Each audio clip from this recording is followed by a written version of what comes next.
Sana'y maganda ang araw at gising niyo mga kanoo. Kumusta, kaibigan? Bawat umaga, bawat paggising at pagbulat ng ating mga mata ay isang blessing mula sa Panginoon. Dapat po natin ito ipagpasalamat kahit na marami tayong pagsubok na dinadaanan sa ating buhay. Ang pagmulat at paggising pa lamang sa umaga ay isang malaking biyaya na mula sa itaas. Ngayong umaga ay maaga tayong nagising kasi meron tayong pupuntahang mahalaga. Ganito ang kulay ng paligid around 6 a.m. to 7 a.m. Para siyang cold, warm blue. At maaga po tayong may exercise kasi maglalakad tayo papunta sa tabing dagat at maghihingi kung may mahihingi tayong ulam. At yun ay ang isda mula sa mga pangulong. Kapag tayo ay walang pambiling ulam or wala tayong lutong gulay, ayan, pupunta po tayo sa tabing dagat upang dumiskarte. Kapag talaga kumakalam ang ating sikmura at mawawalan tayo ng pangulam, ay talagang gagawa tayo ng paraan upang tayo ay makaprovide para sa isang araw, dalawang araw o ilang araw man na kailangan natin ng ulam. Ito yung unang attempt ko ng paghingi sana ng isda kaso hindi pala pumapalaot pa yung Princess Bea. Ayan, hello ka Tito Victor at ka Tita Peanut.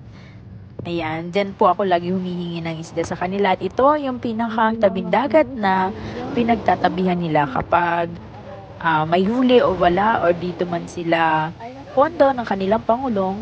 Napakasarap din dito maligo sa umaga at sa hapon kasi malinis at malalim ang tubig.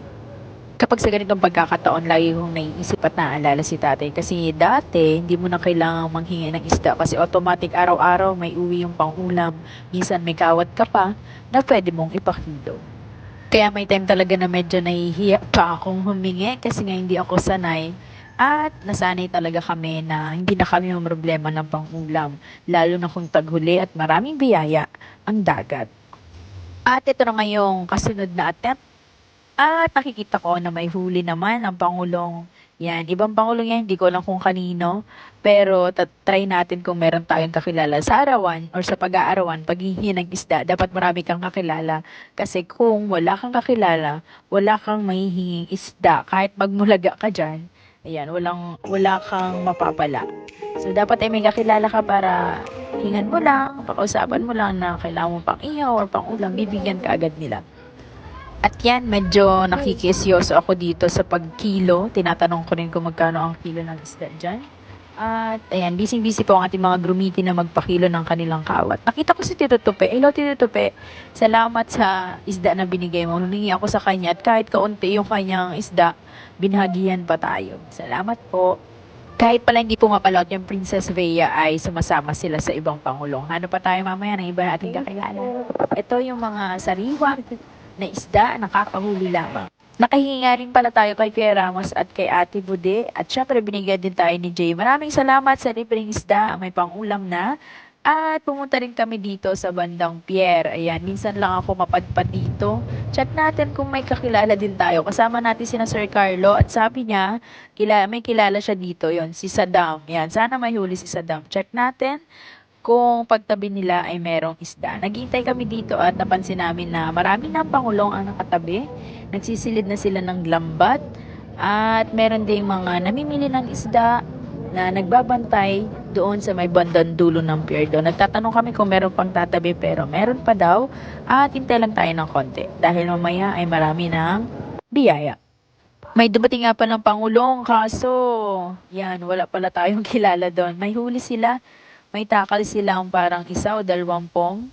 Pero sad to say, wala po tayong kilala doon. Hintay pa tayo ng konti, baka may kilala. At eto na nga, ang dami naming isdang galunggong. Binigyan po kami ni Saddam, salamat sa libreng isda. Wala silang huli actually. Pinanghingan niya kami para magkaroon kami ng may uwing isda. Grabe namang arawan to, ang dami. Pero salamat sa libreng pangulam. Salamat din kay Ate Montet, kay Kuya Raymond para sa libreng isda. Kay Kuya Eman. Salamat din syempre kay Kuya Roderick. Ayan, dami namin bit-bit. Tanggap lang kami ng tanggap. Syempre, libre binibigay. Salamat po sa inyo. At sana sa sunod naming pag-arawan ay meron pa kaming mahingi ulit. At sana, syempre, idagdag natin sa ating panalangin na sana marami silang mahuling isda at maraming pamilya ang mabigyan ng ulam at pamumuhay dito sa ating barangay, ang Barangay Taykitin.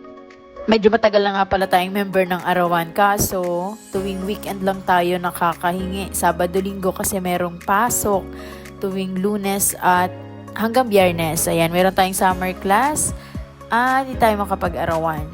Pero syempre, kapag ganito kadami, nako, abot na yan hanggang 1 linggo na kapag bislad kami.